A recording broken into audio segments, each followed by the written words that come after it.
എനിക്ക് ചോദിക്കാനുള്ളത്, ആദ്യം തന്നെ എവിടെയാണ് മതപരിവർത്തനം നടക്കുന്നത്?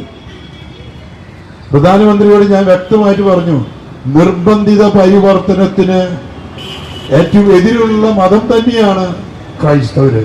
ഒരു തരത്തിൽ നിർബന്ധ പരിവർത്തനം നടത്താൻ പാടില്ല. ഇനി തിരിച്ചൊരു ചോദ്യം ചോദിക്കുകയാണ്. ഇന്ത്യയിൽ ഇന്ന് 2.3% മാത്രമേ എല്ലാ ക്രൈസ്തവരും കൂടിയിട്ടുള്ളൂ.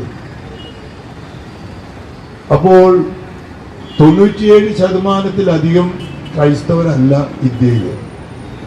2000 വർഷത്തെ പാരമ്പര്യമുള്ള ക്രൈസ്തവ രാജ്യത്ത്, ഈ ഇന്ത്യൻ രാജ്യത്ത് നിർബന്ധിത പരിവർത്തനമായിരുന്നു എങ്കിൽ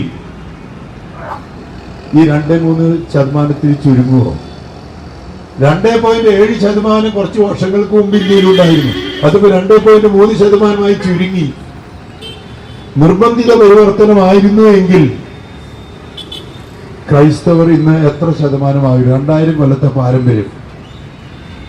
ഇവിടെ ബുദ്ധമതവും ജൈനമതവും ദ്രാവിഡ മതങ്ങളും സിഖ് മതവും ഒക്കെ ഇന്ത്യയിൽ തന്നെ തുടങ്ങിയതാണ്. എന്നാൽ നിർബന്ധിത പരിവർത്തനമാണ് നമ്മുടെ ലക്ഷ്യമായിരുന്നെങ്കിൽ 2.7%, 2-3% നമ്മൾ ചുരുങ്ങില്ല. ഇന്ന് ഇന്ത്യയിലെ വിവിധ സംസ്ഥാനങ്ങളില് ക്രൈസ്തവ മതം പടർന്ന് വികസിക്കുമായിരുന്നു. കല്യാണിൽ ആദ്യത്തെ നൂറ്റാണ്ടുകളുണ്ടായിരുന്നു.